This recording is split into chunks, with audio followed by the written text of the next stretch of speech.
Welcome back to my channel. అందరూ బాగున్నారా? నేనైతే చాలా బాగున్నానండి. మీరు ఎలా ఉన్నారో అయితే నాకు కామెంట్లో అయితే తెలియజేయండి. ఇదైతే వ్యాలంటైన్స్ డే స్పెషల్ లాగా అండి. Feb 14 ఫ్రైడే వచ్చింది కదండి, ఆ రోజు లాగా అయితే షూట్ చేశానండి. ఇదైతే ఎర్లీ మార్నింగ్ అండి, 5:30కి వెళ్ళేసాను. యాజ్ యూజువల్ నేను ఫస్ట్ బ్రేక్ఫాస్ట్ అయితే చేస్తాను కదండి, ఆ రోజు కూడా బ్రేక్ఫాస్ట్ చేస్తున్నాను. ఆ రోజు అయితే నేను క్యాప్సికమ్ చిత్రాన్నం అయితే చేస్తున్నానండి. అందుకే ఒక పక్కన రైస్కి, ఒక పక్కన క్యాప్సికమ్ అంతా కట్ చేసుకొని పెట్టుకొని అయితే బాణలి కూడా పెట్టేసుకున్నానండి. తాళింపు వేసుకుందాం అనేసి అయితే అది నిద్ర మంకులోనే ఉన్నానండి అప్పుడు కూడా నేను. అందుకే నా ఫేస్ అయితే అలాగే ఉంది. నేనైతే ఇప్పుడు అర్లీ మార్నింగ్ అయితే చూపిస్తున్నాను మీకు, మార్నింగ్ ఎలా ఉంది అనేసి. అప్పుడైతే ఒక 6 o'clock అయిందండి. నేనంతా కట్ చేసి బయటకు వచ్చి కొంచెం అయితే నిలుచుకున్నానండి. ఆ వెదర్, కూల్ వెదర్ అయితే ఎంజాయ్ చేద్దామని. ఎంజాయ్ చేస్తాను, నేను ఎప్పుడు వచ్చి నిలుచుకుంటానండి. అందుకనే వచ్చి నిలుచుకున్నాను, మీకు కూడా చూపిస్తున్నానండి. ఇప్పుడైతే చిత్రాన్నం అయితే రెడీ అయిందండి. నేనైతే చిత్రాన్నం చేసేసాను. Happy Valentine's day. Thank you re, same to you. Okay, బాగుంది. ఇదే గిఫ్ట్ బర్త్. మా ఆయన అయితే నాకు వ్యాలంటైన్స్ డే విషయం అయితే చెప్పారండి. వాళ్ళైతే చెప్పేసి అయితే ఆఫీస్కి అయితే బయలుదేరానండి. ఆ రోజు నాకు ఈ రోజు ఇచ్చారు కదండి, ఆ రోజు అయితే మా చెట్లో ఉంది అండి. మీకైతే చూపించాను కదా, ఒక లాగ్లో అయితే మా చెట్లో 3 గులాబీలు అయితే ఉన్నాయి అని చూపించాను కదండి, ఆ రోజే అండి అదైతే. మార్నింగ్ అయితే మా ఆయన పిక్కొచ్చి అయితే నాకు ఇచ్చేసి అయితే వెళ్ళారండి. నాకు అదేనండి వ్యాలంటైన్స్ డే గిఫ్ట్ అయితే. నేనైతే గిఫ్ట్ అట్లాంటివన్నీ నేనేం ఎక్స్పెక్ట్ చేయనండి. మా ఆయన లవ్ ఒకటి ఉంటే చాలు అంతే అనుకుంటాను నేనైతే. అంతే అండి. అందుకని మా ఆయనకైతే బిర్యానీస్ అంటే చాలా ఇష్టం అండి. దానికోసం అయితే నేను వాళ్ళకి బిగ్ బిర్యానీ కానీ, చికెన్ బిర్యానీ కానీ, బిర్యానీస్ అంటే అందరికీ ఇష్టమే కదండి, ఎవరికి ఇష్టం లేకుండా ఉంటుంది. నాకు కూడా చాలా ఇష్టము. అందుకని ఆ రోజు మా ఆయనకి ఇష్టమైన నేను ఎగ్ దమ్ బిర్యానీ చేద్దామని అయితే అన్నీ ప్రిపేర్ అయితే చేసుకున్నానండి. అలాగే నేను ఎలా చేసుకుంటాను ఎగ్ దమ్ బిర్యానీ అనేసి అయితే మీకైతే వీడియోలో షూట్ చేసి చూపిద్దామని అయితే నేనైతే వీడియో అయితే తీసానండి. ముందుగా అయితే నేనైతే ఎగ్ బాయిల్ అయితే చేసుకున్నానండి. తర్వాత ఫ్రైడ్ ఆనియన్స్ అయితే చేసుకుంటున్నాను అండి. నేనైతే పెద్ద ఆనియన్స్ 4 అయితే కట్ చేసుకొని జుబ్గా కట్ చేసుకొని అయితే ఇప్పుడు ఫ్రైడ్ ఆనియన్స్ అయితే చేసుకుంటున్నానండి. ముందుగా అయితే నేనైతే ఫ్రైడ్ ఆనియన్స్ అయితే ఇంట్లోనే చేసుకుంటానండి. నేనేను షాప్లో అయితే కొనుక్కురాను, అవేం బాగుండదు, నాకు నచ్చదు. నేను ఎప్పటికప్పుడు అన్నీ అంతే అండి, అప్పటికప్పుడే చేసుకొని ఇంట్లోనే చేసుకొని అయితే వాడుకుంటానండి.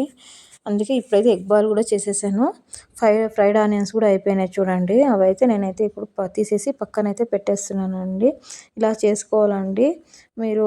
మీరు షాపుల్లో మళ్ళీ మాల్లో తీసుకొచ్చిన దానికే ఇంట్లో అప్పటికప్పుడే ఫ్రెష్గా అయితే చేసుకుంటే కన్నా అవి కూడా హెల్తీ ఉంటాయండి.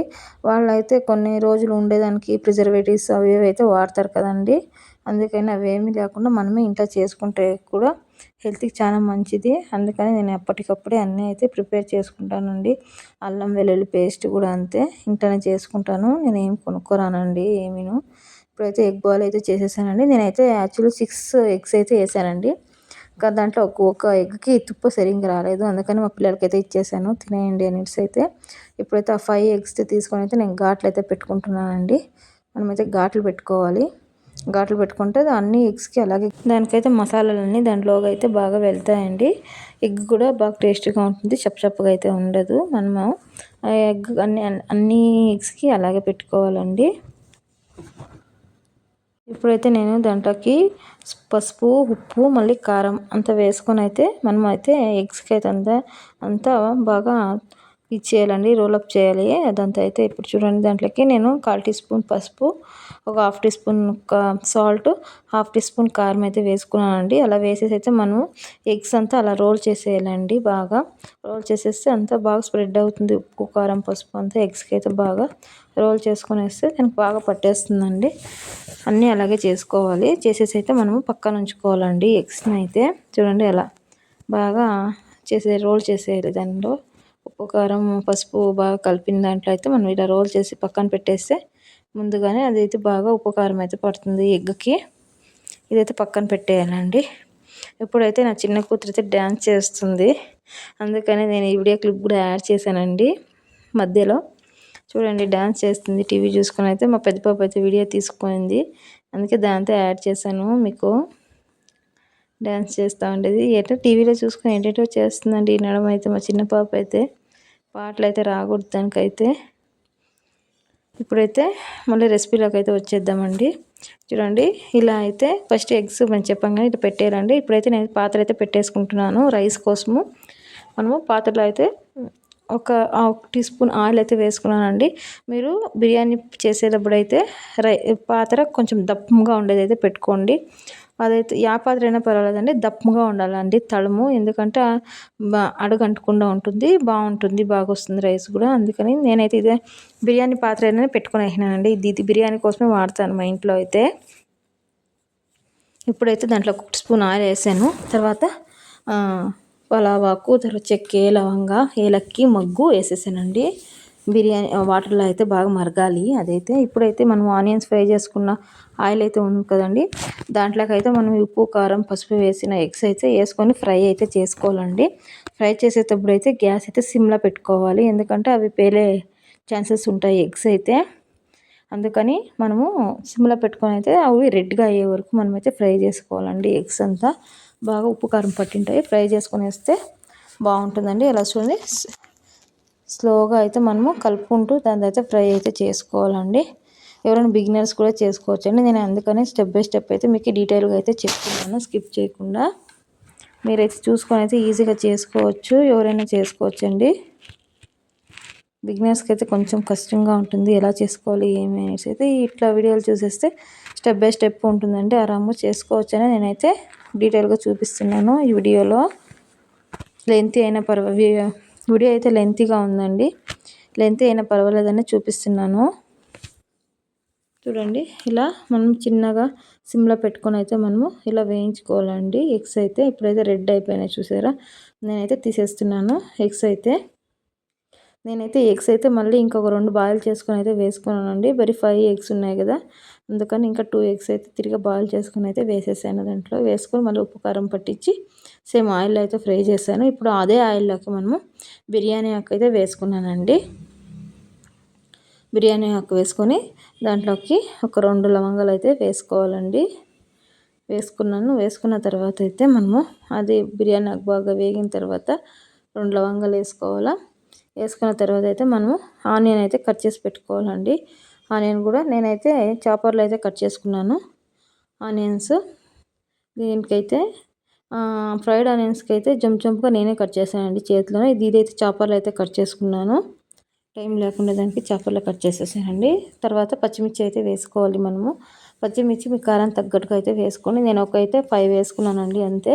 తర్వాత చిల్లీ పౌడర్ కూడా వాడుకుంటాము, అందుకని నేనైతే కొంచెం తక్కువే వేస్తున్నానండి స్పైస్. ఎందుకంటే మా చిన్న పాప అయితే తినదు, అందుకని దానికోసం అయితే స్పైస్ లెవెల్ తక్కువ చేస్తే అది కూడా తింటుందనే ఉద్దేశంతో అయితే నేను స్పైస్ లెవెల్ తగ్గించానండి. మీకు కావాలంటే మీరు ఎక్కువ కూడా చేసుకోవచ్చండి, మీ ఇష్టం అది. నేనైతే ఇప్పుడు 5 పచ్చిమిర్చి అయితే వేసుకున్నాను, వేసి అయితే వేస్తున్నానండి. ఆ పచ్చి వాసన పోయే వరకు అయితే మనము ఆనియన్స్లో అయితే పచ్చి వాసన ఉంటుంది కదండి, అదంతా పోయే వరకు అయితే బాగా వేయించుకోవాలి ఆయిల్లో. ఇప్పుడైతే టమోటాస్ అయితే వేస్తున్నానండి. టమోటాస్ కూడా నేను 2 తీసుకున్నానండి. 2 టమోటాస్ తీసుకొని అయితే అది కూడా చాపర్లోనే కట్ చేసుకున్నాను. మీరు చాపర్లోనే కట్ చేసుకోవచ్చు, లేకుంటే చేతిలోనే కానీ చిన్నగా కట్ చేసుకోవాలండి చాలా. లేకపోతే ఫ్యూర్ కూడా చేసుకొని వేయచ్చు, మిక్సీలో వేసుకొని అయితే ఫ్యూర్ చేసేయండి. లేకుంటే మిక్సీలోనే మనము ఒక రౌండ్ అట్లా తిప్పినామంటే చాలు, అవి సన్నగా కట్ అయిపోతాయి. అలానే చేసుకోవచ్చండి, మీకు ఎట్లా అనుకూలం ఉంటే అలా చేసుకోండి. నేనైతే చాపర్లో కట్ చేసుకుని అయితే వేసేసాను. ఇప్పుడైతే టమాటో కూడా బాగా మగ్గాలండి. మగ్గిన తర్వాత చూడండి, మగ్గే వరకు మనం మగ్గాలంటే కొంచెం మూసేస్తే అయితే అదైతే జల్దీ మగ్గుతుంది. అందుకని నేనైతే బాగా కలుపుకొని అయితే దానికైతే ఇప్పుడైతే మూత అయితే మూసేస్తానండి. మూసేస్తే అదైతే మగ్గుతుంది. ఇక్కడైతే వాటర్ అయితే బాగా బాయిల్ అవుతుంది చూసారా, మరుగుతుంది బాగా అయితే. ఇప్పుడైతే దాంట్లోకి రైస్ అయితే వేసేసానండి. నేనైతే మసూర బియ్యమే వాడుతున్నానండి. ఇదైతే బాగుంటుంది, అందుకని అంటే కొందరు బాసుమతి రైస్లో కూడా చేసుకుంటారు, నేనైతే ఇదే వాడతానండి. నేను బాసుమతి రైస్ వాడతాను, బట్ తక్కువ. ఇదే చాలా ఎక్కువగా వాడతాను, కానీ దీంట్లోనే బాగుంటుంది రైస్ కూడా. ఇది కూడా పొడిలాగా ఆడుతుందండి. ఇప్పుడైతే మనము రైస్కి ఎంత కావాలో అంత సాల్ట్ అయితే వేసుకోవాలి.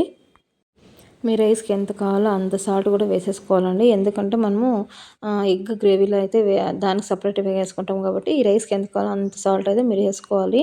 ఇప్పుడు తర్వాత నేను లెమన్ అయితే పిండుకుంటున్నాను అండి. ఎందుకంటే లెమన్ అన్నం అయితే బాగా పొడి వస్తుంది, రైస్ అంటుకోదు, బాగుంటుంది. లెమన్ వేసుకోవాలి. తర్వాత ఆయిల్ కూడా అంతేనండి, రైస్ వైట్గా బాగా వస్తుందని మనమైతే వేసుకున్నాము. ఇప్పుడు వేసేసి తర్వాత అదైతే బాగా కలుపుకోవాలండి. నిమ్మరసం వేసాం కదా, అయితే బాగా కలుపుకొనిడాలి. తర్వాత అయితే ఇది పక్కన అయితే ఈ టమాటో అయితే బాగా బాయిల్ అయిపోయింది, చూసారా, మగ్గిపోయింది. ఇప్పుడైతే మనము ఫ్రెష్గా చేసుకున్న అల్లం వెల్లుల్లి పేస్ట్ అయితే వేసేసుకోవాలండి. మీరు ఫ్రెష్గానే చేసుకొని చూడండి, టేస్ట్ ఎలా ఉంటుందని మీకు తెలుస్తుంది ఒకసారి. నేనైతే ఇప్పుడు ఫ్రెష్గా రుబ్బుకున్న అల్లం వెల్లుల్లి పేస్ట్ అయితే వేసేస్తున్నాను. అదైతే 2 స్పూన్స్ ఉందండి. 2 స్పూన్స్ అల్లం వెల్లుల్లి పేస్ట్ అయితే వేసేసుకున్నాను. వేసుకొని అయితే మనం బాగా కలుపుకొనిడాలి. దాని పచ్చి వాసన పోయే వరకు అయితే మనం బాగా వేయించుకోవాలండి. ఇప్పుడైతే నేను దాంట్లోకి పుదీనా కొత్తిమీర కూడా యాడ్ చేసుకున్నాను అండి. పుదీనా కొత్తిమీర కూడా మనకి బాగా వేగాలండి. అది వేగిన తర్వాత చూడండి, ఇప్పుడైతే వేసేసాను. వేసిన తర్వాత మనమైతే బాగా కలుపుకోవాలి. అది కూడా బాగా వేగాలి.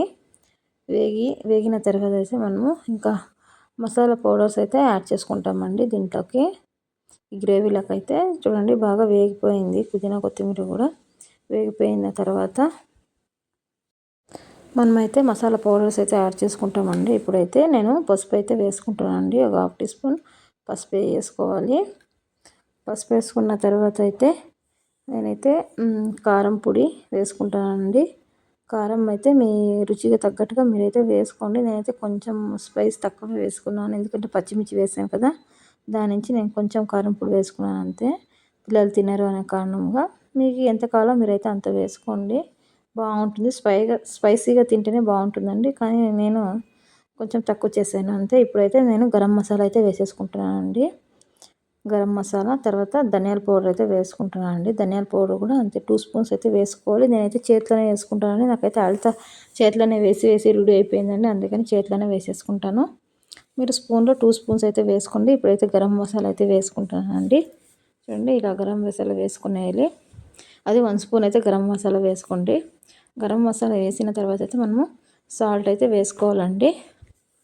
మన గ్రేవీకి ఎంత కావాలో అంత మాత్రమే వేసుకొని చాలా వేసుకోవద్దండి, ఎందుకంటే రైస్లో కూడా మనం సాల్ట్ వేసింటాం కాబట్టి మన గ్రేవీకి ఎంత కావాలో అంత మాత్రం సాల్ట్ వేసుకోవాలి.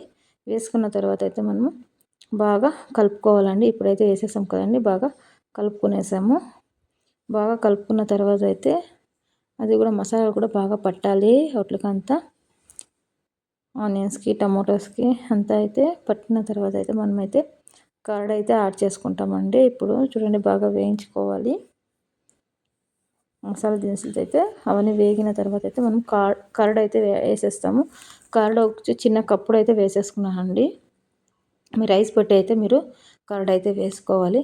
నేనైతే 2 గ్లాస్ రైస్ అయితే తీసుకున్నాను, అందుకే ఒక చిన్న కప్పు కర్డ్ అయితే వేసుకున్నానండి. కర్డ్ వేస్తే దాని టేస్ట్ బాగుంటుంది, అందుకైతే కర్డ్ వేసేసుకున్నాను. ఇప్పుడు కర్డ్ వేసిన తర్వాత అయితే మనం ఏం చేయాలండి, బాయిల్డ్ ఎగ్స్ ఉంటాయి కదండి, దేంట్లో కూడా వాటర్ కంటెంట్ ఉందండి, అది కూడా పీల్ చేసుకుని మనకి గట్టిగా అయితే అయిపోతుంది. గట్టిగా అయిపోతేనే మనము అది కారం ఉప్పు అంతా వేసి పెట్టినాము, ఫ్రై చేసిన ఎగ్స్ అయితే ఉన్నాయి కదండి, అవి అయితే దీంట్లోకి అయితే వేసేయాలండి. ఎందుకంటే ఆ గ్రేవీ అంతా ఎగ్స్కి అయితే పట్టాలి. అందుకనైతే మీరు ఫ్రై చేసుకున్న ఎగ్స్ అయితే దాంట్లోకి అయితే పెట్టేసి అయితే మనం చిన్నగా కలుపుకోవాలండి. చిన్నగా కలుపుకొని, ఎందుకంటే ఫ్రై అయింటాయి కదా, విడిగిపోయే ఛాన్సెస్ ఉంటాయి, అందుకని కాబట్టి మీరైతే చిన్నగా కలుపుకోవాలి. ఆ గ్రేవీలోనే కలుపుకున్న తర్వాత అయితే మనం కొంచెంసేపు 5 మినిట్స్ అయితే చిన్నగా కలిపి అయితే మనం మూత అయితే పెట్టేసుకోవాలండి. ఎగ్స్ అయితే ఆ గ్రేవీలో అయితే మగ్గి ఉప్పు కారాలు అయితే ఎగ్స్కి అయితే బాగా పడతాయండి మనం మూత పెట్టేస్తే. అందుకైతే మూత పెట్టేసి ఒక 5 మినిట్స్ అయితే వదిలేయాలి. ఇక్కడైతే రైస్ అయితే చూడండి బాయిల్ అయిపోయింది. మనకి రైస్ కూడా ఓన్లీ 70% మాత్రమే ఉడికిండాలండి. ఫుల్గా అయితే ఉడకకుండా 30% అలాగే ఉండాలి. 70% ఉడికింటే చాలండి. చూడండి, ముట్టుకుంటే మనకి ఇంకా అంత గట్టిగా ఉండాలి రైస్, లోపలంతా కాయ ఉండాలండి, ఉడకకుండా ఉండాలి. చూసారా వైట్గా రైస్ ఎలా వచ్చిందండి, అందుకనే మనం ఆయిల్ తర్వాత లెమన్ రసం అయితే పిండుకుంటాము. పిండమంటే రైస్ కూడా విడివిడిగానే ఉంటుంది. చూడండి, ఇక్కడైతే ఎగ్ అయితే మనం మూత పెట్టాము కదా, చూడండి ఆయిల్ అయితే అలా పైకి తేలాలండి. అలా తేలిందంటే అదైతే బాగా బాయిల్ అయిందని అర్థము. ఇప్పుడైతే మనం ఫ్రైడ్ ఆనియన్స్ చేసుకున్నాం కదండి, అవి అయితే వేసేస్తున్నాను. అవి వేసేసేసి అయితే మనము చిన్నగా కలుపుకొని అయితే దాంతో అయితే పక్కన పెట్టుకోవాలండి. ఇప్పుడైతే గ్రేవీ అయితే రెడీ అయిపోయింది. దమ్ బిర్యానీ గ్రేవీ అయితే పక్కన పెట్టేసాను, మూత పెట్టేసి సిమ్లో పెట్టేశానండి. ఇప్పుడైతే రైస్ అయితే పక్కకైతే తీసేస్తున్నాను అండి. వాటర్ తర్వాత రైస్ అయితే డివైడ్ చేసుకోవాలి మనము, అంటే దమ్ పెట్టాలి కదండి. అందుకని మామూలు బిర్యానీకి అయితే మనము ఈ రైస్ తీసుకునే కావాలంటే దాంట్లోకి వేసేస్తే అది కలిపేస్తే బిర్యానీ అయిపోతుందండి. అలా కూడా చేసుకోవచ్చు. ఇదైతే మనము లేయర్ లాగా వేయాలి కాబట్టి నేనైతే వాటర్ తర్వాత రైస్ అయితే డివైడ్ చేసుకుంటున్నాను. ఇప్పుడు చూసారా, ఇదైతే మూత పెట్టేసిన తర్వాత ఇలా అయిందండి గ్రేవీ అయితే. ఇప్పుడు రైస్ అయితే అంతా డివైడ్ అయితే చేసేసాం కదండి. చేసేసిన తర్వాత మనము గ్రేవీ కూడా అంతేనండి. ఎగ్ తర్వాత గ్రేవీ కూడా అంతా తీసి ఒక బాక్స్లోకి అయితే పెట్టుకోవాలండి. బాక్స్లోకి ఒక గిన్నెలోకి అయితే తీసి పెట్టుకోవాలి. ఎగ్స్ అంతా తీసేయాలండి. గ్రేవీ మాత్రం కొంచెం కిందనైతే పెట్టేసి ఇంకా గ్రేవీని ఎగ్స్ తీసి పక్కకు పెట్టుకోవాలండి. ఎందుకంటే లేయర్లా వేయాలి కదండి, అందుకని నేనైతే తీసేసుకుంటున్నాను. ఇప్పుడైతే అంతా తీసేసుకున్నాను. నేను లేయర్స్ కూడా పాత్రలోనే వేసుకుంటున్నానండి, ఎందుకంటే ఈ కడాయిలలో అయ్యలేదు కాబట్టి పాత్రలోనే వేసుకుంటున్నాను. అందుకే నేను గ్రేవీ అంతా దాంట్లోకి షిఫ్ట్ చేయాలి కాబట్టి అంత తీసేసుకుంటున్నానండి. చూడండి, పాత్ర కూడా ఖాళీ చేసేసాను. అంత రైస్ వాటర్ అయితే డివైడ్ చేసేసానండి, సపరేట్ చేసుకున్నాను. ఎప్పుడైతే గ్యాస్ వెలిగించుకొని అయితే నేనైతే ఆ గ్రేవీ అంతా దాంట్లోకి అయితే వేసేస్తానండి. వేసేసిన తర్వాత రైస్ కూడా మనం వేసేసుకోవాలండి. చూడండి, వేసేసాను. వేసిన తర్వాత రైస్ అయితే వేసుకొని పరుచున్నాను. చూడండి, ఇలా స్ప్రెడ్ చేసుకోవాలండి. గ్రేవీలో రైస్ అయితే మనము ఇలా స్ప్రెడ్ చేసుకోవాలి. ఇంకా 30% అయితే ఉడకాలి కదండి, దాంతో అయితే మనం దమ్ ఇచ్చుకోవాలి. ఇప్పుడైతే నేను రైస్ అంతా స్ప్రెడ్ చేస్తున్నానండి. స్ప్రెడ్ చేసిన తర్వాత మనకి ఎంత కావాలో అంత రైస్ వేసుకోండి. ఇప్పుడు మీ రైస్ చూసుకోండి ఎన్ని లేయర్స్ వస్తాయని చూసుకొని అయితే మీరు అలా వేసుకోండి. నాకైతే 2 లేయర్స్ వస్తాయండి అంతే, ఎందుకంటే 2 గ్లాస్ అంతే కదా నేను తీసుకోండి రైస్, అందుకని మీరు అంతేనండి. 1 గ్లాస్కి అయితే 1 లేయర్ వస్తుంది, 2 గ్లాస్కి 2 లేయర్ అలా వస్తుందండి. నేనైతే 2 లేయర్స్ వేసుకుంటున్నాను. ఇప్పుడైతే గ్రేవీ తర్వాత ఎగ్స్ అయితే వేసేస్తున్నాను. చూడండి, నేనైతే ఒక చేత్తోనే వేస్తున్నాను, ఒక చేత్తో ఫోన్ ఉందండి, అందుకని క్లారిటీగా చూపించలేకపోతున్నాను. అంటే చూసుకోండి, ఇలాగే వేసేది. మీరు 2 చేతులు వేసినా కానీ ఒక చేతిలో వేసుకొని ఒక చేతిలో స్ప్రెడ్ చేసుకోవచ్చు. నేను ఒక చేతిలోనే వేసుకొని ఒక చేతిలోనే స్ప్రెడ్ చేస్తున్నాను అంతే అండి, ఇంకేం లేదు. ఒక చేతిలో ఫోన్ ఉంది కాబట్టి. తర్వాత దానిపైన అయితే మనం ఫ్రైడ్ ఆనియన్స్ కూడా వేసేసుకోవాలండి. ఫ్రైడ్ ఆనియన్స్ వేస్తేనండి బిర్యానీకి అయితే చాలా టేస్ట్ వచ్చేది కూడా. అందుకని ఎగ్దమ్ బిర్యానీ కానీ ఫ్రైడ్ ఆనియన్స్ వేస్తే చాలా చాలా టేస్టీగా వస్తుంది, సూపర్గా ఉంటుందండి. అదైతే తిన్నప్పుడు కూడా మీకే తెలుస్తుంది. ఒకసారి ట్రై చేసి చూడండి ఎలా వస్తుంది ఏంటి అనేసి అయితే. ఇప్పుడైతే 2 లేయర్స్ కూడా వేసేసానండి. చూసారా, రైస్ చూడండి ఎంత పొడి లాగా అయితే ఉండింది. అందుకని నేనైతే అలా చేసుకుంటాను. చూడండి, ఇలా వేసే అంతా ఇంకా మిగతా గ్రేవీ అంతా అయితే వేసేసానండి దానిపైన అయితే. అది కూడా బాగా క్లీన్గా స్ప్రెడ్ అయితే చేసేసుకోవాలి. చేసుకున్న తర్వాత అయితే మనము ఇంకా మిగతా ఉంటాయి కదండి ఫ్రైడ్ ఆనియన్స్ అయితే, ఇంకా మిగతా అంతా దీని మీద అయితే వేసేసుకోవాలండి. ఇంకా ఇదే లాస్ట్ లేయర్ అయిపోతుంది. ఫ్రైడ్ ఆనియన్స్ అంతా వేసేస్తున్నాను చూడండి అన్నీ. ఫ్రైడ్ ఆనియన్స్ అంతా వేసేసి మనము అది కూడా బాగా స్ప్రెడ్ చేసుకునేయాలి. స్ప్రెడ్ చేసుకున్న తర్వాత అయితే కొంచెం మనము హాట్ వాటర్ ఉంటుంది కదండి, ఇప్పుడు ఆ రైస్ ఉడికిన హాట్ వాటర్ అయితే ఉంటుంది కదా, ఆ హాట్ వాటర్ అయినా అలాగే పెట్టుకోవాలి. నేను పాత్రలో అయితే పెట్టుకున్నానండి, దాంతో వేస్ట్ చేయకూడదు, ఎందుకంటే ఆ వాటర్ కావాల్సి వస్తుంది కాబట్టి. చూడండి, అదైతే మనం ఇట్లా సైడ్లో వేసుకోవాలి హాట్ వాటర్, ఎందుకంటే ఇంకా రైస్ అయితే 30% ఉడకాలి కదండి, అందుకని అలా వాటర్ వేసేస్తే అదైతే స్ప్రెడ్ అయ్యి ఆ రైస్ అయితే బాయిల్ అయిపోతుందండి. ఇంకా 30% ఉండేది, అందుకే హాట్ వాటర్ అలాగే పెట్టుకోవాలి. మనమైతే వేస్ట్ చేయకూడదు అదైతే. అన్నంలో తీసిన హాట్ వాటర్. ఇప్పుడైతే హాట్ వాటర్ వేసేసుకున్నానండి. తర్వాత మనము హాఫ్ లెమన్ అయితే అప్పుడే రైస్ చేసేటప్పుడు అయితే వేసాను, ఇంకా హాఫ్ లెమన్ ఉంది కదండి, హాఫ్ లెమన్ ఇట్లా పిండేసుకోవాలండి పైన పిండుకుంటే మనము ఎగ్ బిర్యానీ అయితే దమ్ అయితే ఇచ్చేసుకోవచ్చండి. ఇదేనండి ఫైనల్ టచ్ అయితే. ఇప్పుడైతే చూడండి, లెమన్ వేసేసాను కదా, మనమైతే ఇప్పుడు దమ్ అయితే పెట్టుకోవాలండి. గ్యాస్ అయితే సిమ్లో పెట్టేసుకోవాలి. తర్వాత దాని మీద ప్లేట్ అయితే మూసేసి దాని మీద బరువు అయితే పెట్టేయాలండి. ఏదైనా బరువు ఉంటే బరువు పెట్టేయండి, లేకుంటే ఒక గిన్నెలో వాటర్ వేసి అదైనా పెట్టండి. అట్లా దాన్ని ఇది కూడా ఆవిరి అవతలకు పోకూడదండి. అలా మనం కవర్ చేసేయాలండి. అలా కవర్ చేసి మూసి పెట్టేస్తే అయితే అది బాగా దమ్ అవుతుంది. ఒక 10 మినిట్స్ 15 మినిట్స్ అయితే పెట్టేసుకోవాలండి. చూడండి నేనైతే సిమ్లో పెట్టేశాను. ఇంకా వదిలేయండి, ఒక 15 మినిట్స్ అయితే వదిలేసిరండి. దాని వరకు ముట్టకు కూడా పోవద్దండి మీరైతే. ఇప్పుడైతే చూడండి నాదైతే 15 మినిట్స్ అయింది, అందుకే ఓపెన్ చేస్తున్నాను. చూడండి బిర్యానీ అయితే ఎలా వచ్చింది అనేసి మీకు చూపిస్తాను నేను. ఇప్పుడు మనం బిర్యానీ తీసేటప్పుడు కూడా కింది నింక అయితే తీసుకోవాలండి. ఎందుకంటే కింది నింకను తీస్తేనే మనకు తెలిసి వచ్చేది ఎలా ఉంటుంది, ఏమి రైస్ ఎలా అయ్యింది ఏమి అయితే. చూడండి ఎంత పుడిలాగా అయితే అయ్యింది. నేను చూడండి కింద నింక అయితే తీస్తున్నాను. ఇప్పుడు ఇలా అయితే అవుతుందండి బిర్యానీ. చూసారా, ఒక మెతుకు కూడా అంటుకోదండి, అలా వస్తుంది. మొసరా బియ్యంలోనే కూడా చాలా బాగా వస్తుంది, చాలా టేస్టీగా కూడా వస్తుందండి. మీరు ఒకసారి ట్రై చేసి నాకైతే కామెంట్ అయితే తెలియజేయండి మీ ఎగ్ దమ్ బిర్యానీ ఎలా వచ్చింది అనేసి అయితే. ఈ వీడియో మీకు అయితే నచ్చినట్టయితే సబ్స్క్రైబ్ కూడా చేసుకోండి, అలాగే ఒక లైక్ కూడా ఇవ్వండి, కామెంట్ కూడా పెట్టండి వీడియో ఎలా వస్తుంది అనేసి అయితే. చూడండి నా ఎగ్ దమ్ బిర్యానీ అయితే రెడీ అండి. మా ఆయన వచ్చేప్పటికైతే నేను ఎగ్ దమ్ బిర్యానీ అయితే ఒక రోజు చేసేసాను, వేడిగా అయితే చేశాను. చూడండి ఇలా వచ్చింది నా ఎగ్ దమ్ బిర్యానీ. చూడండి మీకు ప్లేట్లకు అయితే వేసి చూపిస్తాను ఎలా వచ్చింది అనేసి అయితే. బిర్యానీ అయితే చూస్తారా, చూసేకి ఎంత ఎమ్మీగా ఉందండి. నాకైతే చాలా ఇష్టమైంది ఆ రోజైతే బిర్యానీ. నేను బాబాలో అందరూ మా ఇంట్లో బాగా ఎంజాయ్ చేసామండి తిని. మా ఆయనకు బాగా నచ్చింది, మా పిల్లలకు కూడా బాగా నచ్చిందండి ఆ రోజు బిర్యానీ అయితే. మా చిన్న పాప కూడా కొంచెం తినింది, దానికి స్పైస్ లేదు, అందుకని స్పైస్ తక్కువ పెట్టి అయితే చేశాను ఆ రోజు. మా చిన్న పాప కూడా తినాలనేసి మా చిన్న పాప కూడా ఎంజాయ్ చేసిందండి ఆ రోజు, దానికి చాలా ఇష్టమైంది. మీరు కూడా ఇలాగ చేసుకొని ఇంట్లో ఒక్కసారి నాకు ట్రై చేసి కామెంట్లో అయితే తెలియజేయండి. అలాగే ఈ వీడియో నచ్చినట్లయితే మీరు ఏం చేయాలి, నా ఛానల్కి అయితే లైక్ చేసి సబ్స్క్రైబ్ చేసుకోవాలండి, కామెంట్ చేయండి. చూడండి ఇప్పుడైతే మా ఆయన కూడా ఆఫీస్ నుంచి వచ్చారు, వాళ్ళకి చూపిస్తున్నాను ఎలా ఉంది ఏమి. ఆయన అయితే తిని చాలా బాగా వచ్చింది అని చెప్పారు బిర్యానీ అయితే. మీకు ఈ వీడియో నచ్చినట్లయితే ప్లీజ్ సబ్స్క్రైబ్ చేసుకోండి, అలాగే లైక్ చేయండి, కామెంట్ చేయండి మీకు ఎలా వచ్చిందని నాకైతే కామెంట్ అయితే తెలియజేయండి మీ ఎగ్ దమ్ బిర్యానీ అయితే. నేనైతే నెక్స్ట్ వీడియోలో కలుస్తామండి. బాయ్ అండి, టేక్ కేర్.